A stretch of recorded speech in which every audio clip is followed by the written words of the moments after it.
Production funding for Ruckus has been provided by Fred and Lou Hartwig and viewers like you. Thank you. Welcome to Ruckus, that weekly food for thought fight over the news of the day and the trends of the times. I'm Mike Shannon. The Ruckettes join me shortly. Our topics tonight, a gala celebration for same-sex couples. What's in a name? Jeb Bush may soon find out. And some familiar names doing battle over Kemper Arena's future. Plus roast and toast from the panelists.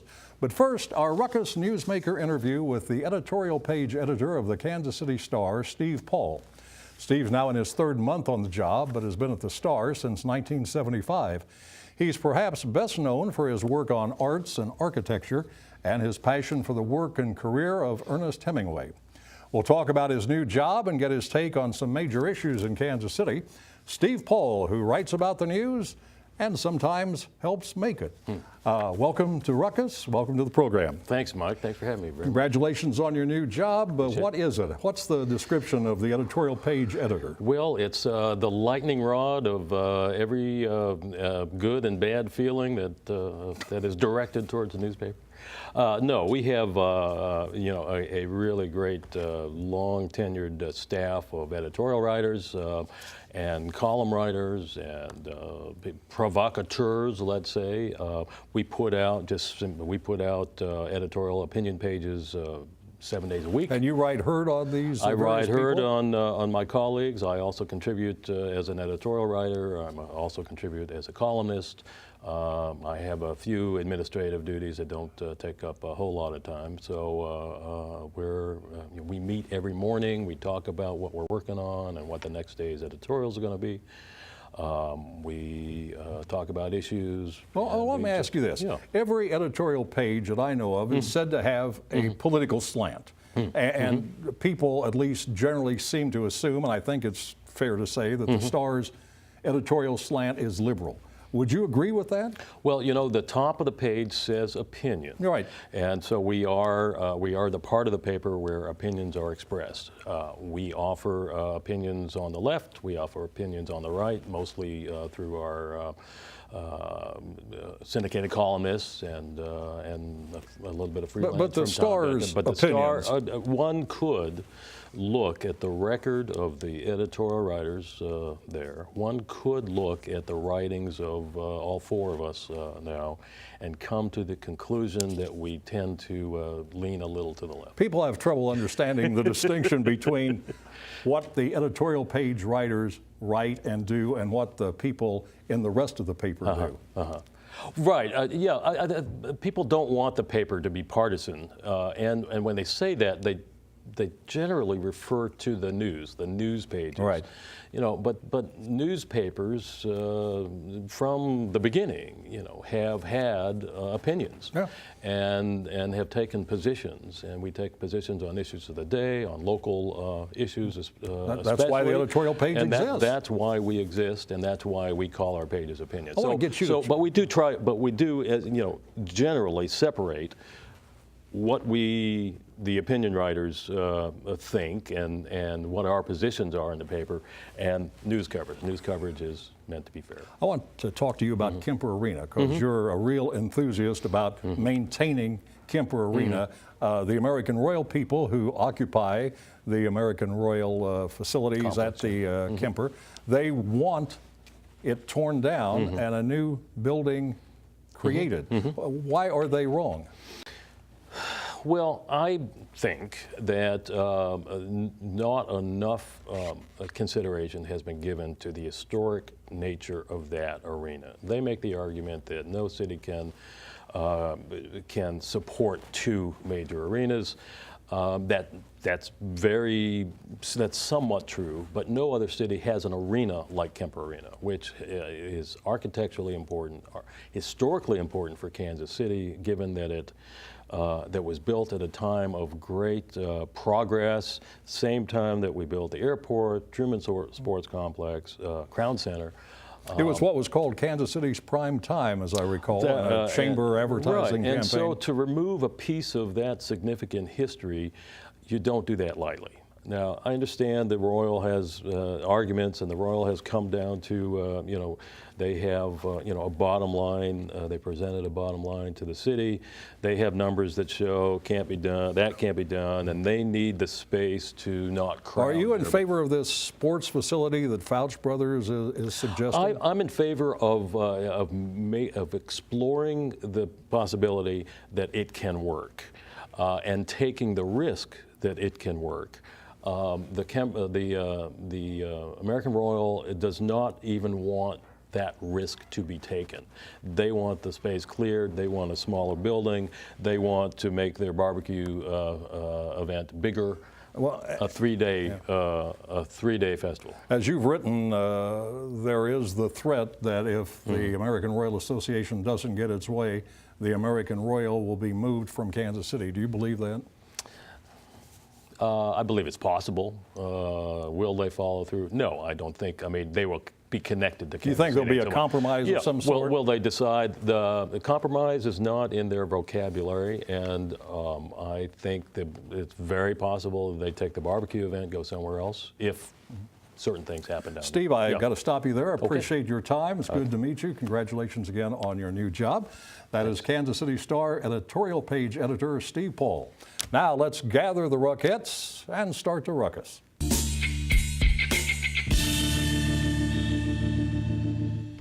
All right, the Rockettes are now in place, so let's meet the panel. Yael Abahaka is an editorial writer with the Kansas City Star. Darla J. is a popular talk show host heard Monday through Friday from 6 to 9 p.m. on News Radio 98.1 FM, KMBZ. Rolls off the tongue, doesn't it? Jason Grill is a former Missouri State Representative, Democrat, and the founder of J. Grill Media. And Woody Cozad is president of the Cozad Company, a government relations firm. Well, let's continue with some of what I was talking to Steve Paul about, the battle over Kemper Arena and the American Royal. In his column last weekend, Mr. Paul says American Royal supporters, local power players, Mariner Kemper, Neil Patterson, Terry Dunn, and now others, are sending a clear message to City Hall. Either demolish Kemper or risk the American Royal leaving the West Bottoms. The Royal wants a new, smaller building and has no interest in the other option offered by Fouch Brothers to retrofit Kemper into a youth recreation facility. So Jason, welcome to the program. First of all, how likely is it the Royal would really move? And if it did, what would be the consequences? I don't think it really is going to move. I can't imagine the American Royal in another city. I mean, and I think that these are kind of scare tactics. We see these in a lot of different things in Kansas City. But I do think if you look at the numbers, there was 46,000 people went to the American Royal in 2013, and 32,000 of those were for the barbecue alone. So I don't really think they need a new facility. They can house it there on the facilities they already have, and I just don't think they're going to leave. And if they did leave, I don't believe the barbecue would leave. Can you imagine the barbecue going to Indianapolis or Louisville? All the other barbecue cities already have a barbecue, so I think it stays in Kansas City and the region at some point, hopefully in the West Bottoms, but it's not going to move out of the metropolitan area. It could move somewhere else in the metro area, yeah, I think. I mean, that could be a possibility, but I can't see it moving outside of our metropolitan area. I think 75 business and civic leaders have sent a letter to the Kansas City, Missouri City Council essentially saying you need to tear Kemper down, let us build this new facility. You wrote a column a few weeks ago about what you called civic leaders who were somewhat arrogant. Is this an example of what you think is arrogance? Absolutely. I mean, if they want to bring the checkbook out and say, we'll do this all with private money. Unlike Steve, I'm not really attached to Kemper Arena. If it goes down, there's a great facility that replaces it, be fine. But there's no reason for the public to put anywhere from $30 to $50 million in their local and state money to build new facilities for the American Royal. I mean, the American Royal has been, whining about getting money from the city since I've been covering in the 1980s. And they got a facility. It's a nice facility. I'm also interested, like Steve is, in seeing, will the Fouch Brothers program work for Kemper Arena?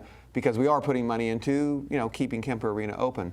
But to get back to your point and kind of hop on what Jason said, if American Royal left, a lot of people would not notice. I mean, that's just a fact. the American Royal Barbecue, which is actually their #1 attraction that people know about them, they could move that. I mean, they could have it at, Truman Sports Complex or at the Speedway or something like that if they wanted to continue a barbecue. If that's really the important thing, which they keep talking about. We have to have room for a barbecue. Well, go somewhere else and then keep your nice facilities for American Royal. But Darla, whatever happens, whichever choice the city council makes, it's going to cost the city of Kansas City, Missouri money, is it not? It always costs money. There is nothing that happens in Kansas City that doesn't cost a boatload of money. So I think it's kind of interesting. I don't understand why they won't compromise. We always hear about compromise. People should compromise, and it doesn't sound like they are willing to do that whatsoever. What kind of a compromise? The idea of retrofitting Kemper and having a new building next to it? What about the Fouch brothers taking Kemper and doing what their plan, and then having Kemper build a new building? I think that is their plan, is it not? The No, Fouch brother plan? Yeah, the Fouch would keep Kemper. But then Right. American Royal does not want to do what I think Darla was saying is Build which is, another building. We'll build another building. Well, Because they no, say they we won't have leave enough it room. to take up room, blah, blah, blah. It's like, well, okay, so. Woody, it would cost the city money either way, would it not? Oh, sure. And because they're paying for Kemper right now, they're still paying for the last time they retrofitted it to keep the Big 12 basketball tournament here. Oops. Kemper is an historic wonder. It's hard for me to believe. The first lawsuit I was involved in when I changed law firms was that the roof had fallen in on the thing right after they built it. The moving this thing out by the Legends somewhere would not surprise me at all. And I don't think this is just scare tactics. Some of the people involved strike me as the kinds of people who mean what they say and say what they mean. And then the question is, do you care whether it's in Kansas City, Missouri, or out by the Legends in KCK or somewhere like that? As long as it stays in the metro area, do you really care? Does Kansas City, Missouri, the folks down City Hall, at the council who have to vote on the money, do they really care whether it's here or somewhere else? And yeah, you're kind of saying, do they care if it's anywhere at all? Well, a little bit, but I think the city, obviously the city would love to have it down there to help the West Bottoms, but the West Bottoms has potential in the next 10 or 15 years to radically change. I mean, more people down there, more companies down there, more retrofitting of some of the older buildings. The American Royal is not driving any of that, really. So if you're going to have something drive that, it's probably going to be residents, and it's going to be reuse of old buildings down there, and then some new stuff. All right. Significant action by the U.S. Supreme Court may be felt locally, especially on the Kansas side of the state line. The U.S. Supreme Court chose not to hear gay marriage cases this term. 5 circuit court rulings striking down bans on same-sex weddings have been on hold pending Supreme Court action. That hold has now been lifted, and gay marriage is, at least for now, sanctioned in Utah, Oklahoma, Colorado, North Carolina, South Carolina, and West Virginia. But Woody, this decision could also affect gay marriage in the state of Kansas. Well, Kansas is one of the states in a circuit where apparently they've told them you can't discriminate, quote unquote, against gay marriage.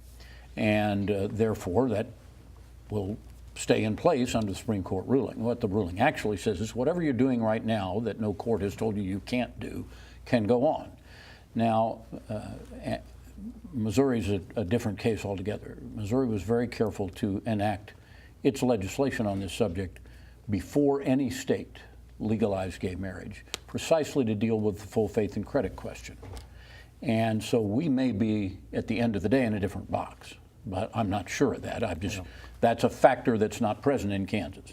A judge in Johnson County has told the clerks there if a same-sex couple comes in and wants a wedding certificate, or wants to apply for a wedding, they're allowed to do so. And a couple showed up yesterday, and maybe more today. And I mean, it's going to roll on. Brownback in Kansas said, well, I think we need to, uphold the will of the people, which they voted in 2005, as I recall, which was 9 years ago, which in the gay marriage question is an eternity. I mean, an eternity if you look at opinion polls. Same thing with Missouri. The Missouri Constitution was changed in 2004.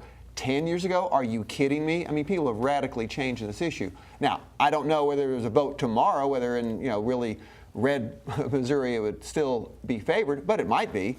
and it certainly will be in a couple of years. So at some point, there's going to be gay marriage. I mean, whether you like it or not, there but there in will be. Kansas, I know 70% or so voted in Missouri to uphold the amendment banning same-sex Right, 10 marriage. It years was ago. a similar vote in the state of Kansas. Yeah, it 9 was years ago. 70 to 30 9 years ago. Right.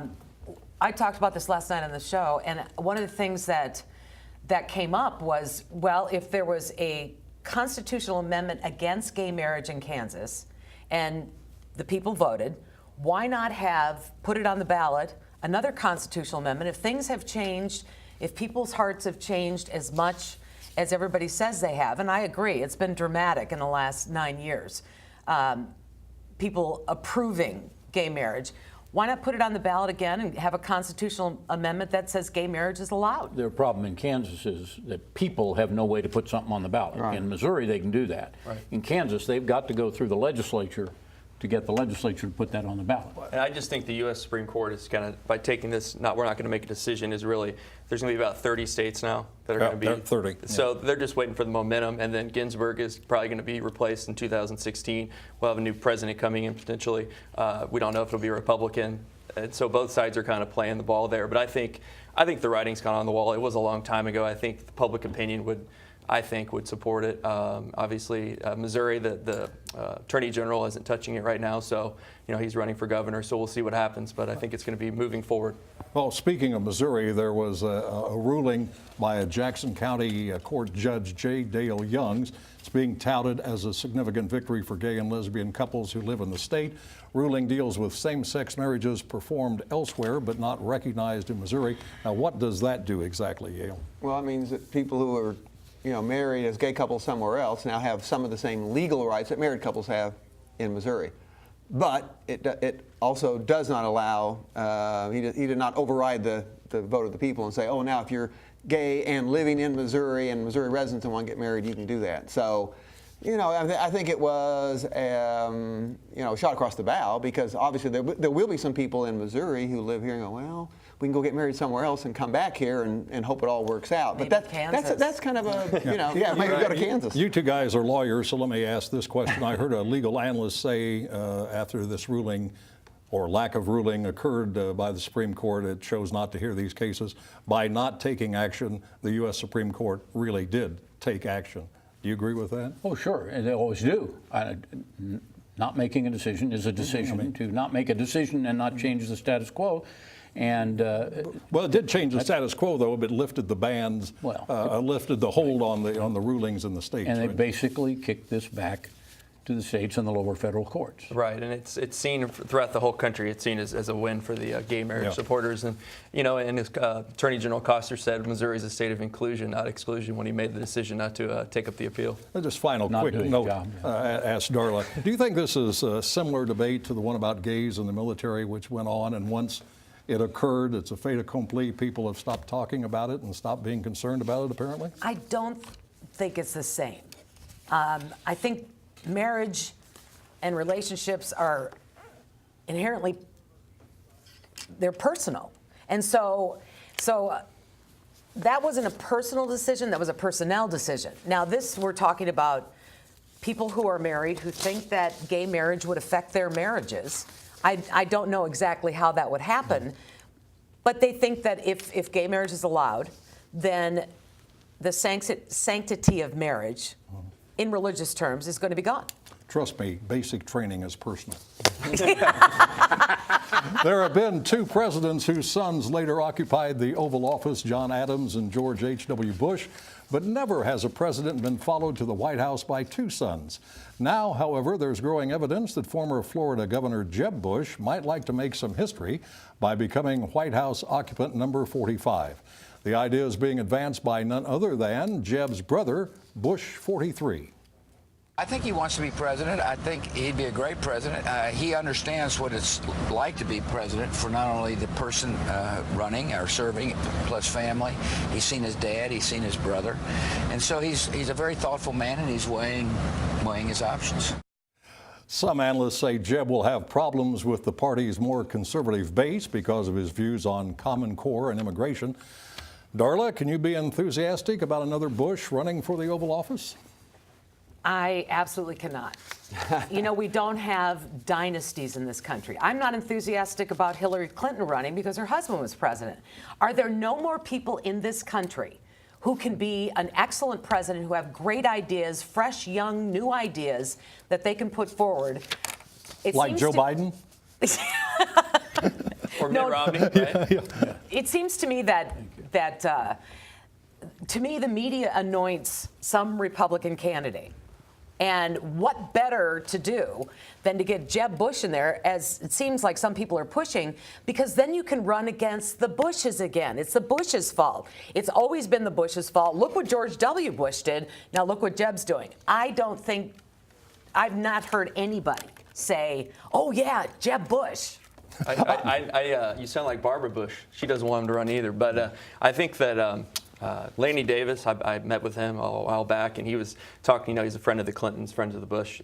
He said Jeb Bush scares the heck out of him as the opponent in the general election. Because he might win? Yeah. And I just can't see any of these other candidates right now really standing a shot against Hillary. All right, before we run out of time and talking about politics, let's get into the Kansas races and hear what you two have to say. Darla, what about the gubernatorial race between Brownback and Davis? You know, I think that Governor Brownback is going to win. I think Paul Davis, you know, he's gotten his name out there, but I do believe that Governor Brownback in the long run will win because people do want lower taxes. And people, look at the unemployment rate in Kansas. It's 4.6, I think. And it's below many, many states, including Missouri, I do believe. So you can't say that everything he has done has been awful for the state of Kansas. I think that There's a rousing endorsement. Yale can say that No. everything he's done has been I done know for you Kansas. can. If he does everything right, he'll win by 3 points. Right. I think Jason? it's within the margin of error right now. I think Brownback will win the other race. You know, in Kansas is the Senate race, and Right. I think that is now in the last few days we've seen Fox News and CNN had polls that showed that Roberts was catching Orman in that race too. So I think those are really kind of toss-ups right now. I just can't see. Can you see people splitting their tickets voting for Brownback? Yes. You can't see that. Yes. Darla, what about the Brownback-Orman race? No, no, Roberts the and Roberts-Orman race, yeah. To me, it's obvious that the Democrats want Greg Orman. The Democrats are supporting Greg Orman. Greg Orman says he shouldn't. He said earlier, I think it was yesterday, in an interview that he doesn't believe. He thinks it's insulting that the people of Kansas want to know which side he's going to caucus with. Well, you know what? You run for an election, you got to answer the questions. And are people going to let him not answer the questions? Because his record shows he is a Democrat. And so I think Robert will eke it out.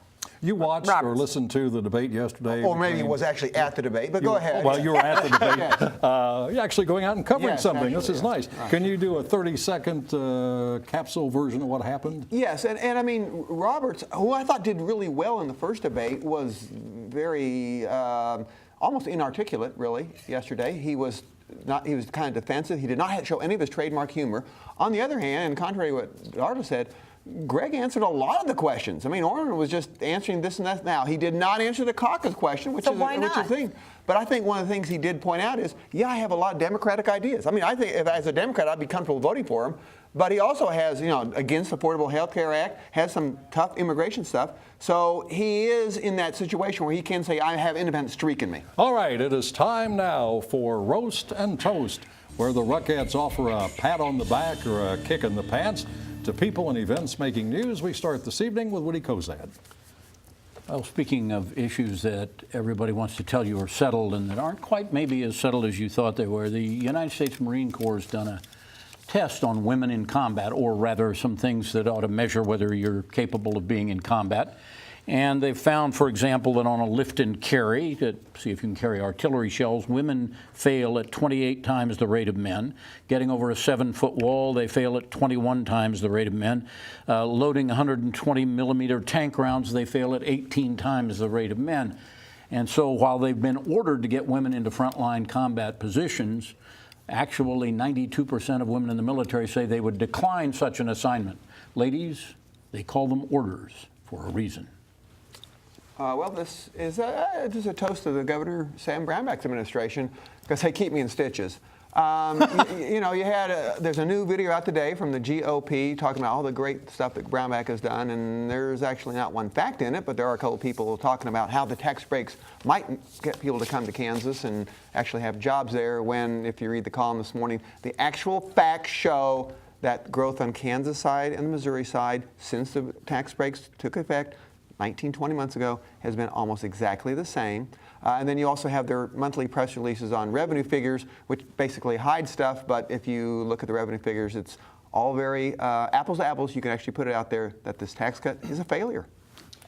My toast is to the great baseball fans of Kansas City. The last 8 days has been a ride. Highest merchandise sales in all of Major League Baseball. They have the 3 of the 4 highest. We've watched the games the most out of all the cities. We've paid the most for tickets to go to the games. We've been the loudest fans in the stadium. I traveled last week. People throughout the country, when I wear my Kansas City hat, were giving me high fives. I mean, Kansas City Royals fans, congratulations. Continue to work hard. And my toast is to the Royals fans. And Mike, I brought the Royals towel, so I'm going to wave that now for the Royals. Mine is a toast, and it's a toast to Ned Yost. Yes, it rhymes. The reason why I say that is because people are still bashing that man up one side and down the other. There's even a term for it, Yosted. So the team wouldn't be where they are right now without him. So why not give the guy a chance? If he screws up in the future, then we'll revisit. All right, to submit your roast and toast, the simplest way to do it is just go to kcpt.org/ruckus. And that is Ruckus for this week. Thanks to Jason Grill and Darla J for joining us. We're back next Thursday evening at 7 o'clock. We have a couple of special guests next week, Steve Marakian and the president of the Kansas City Area Chamber of Commerce, Jim Heater. Now, on behalf of all the Ruckettes and the Ruckus crew, this is Mike Shannon saying thank you very much for watching and good night.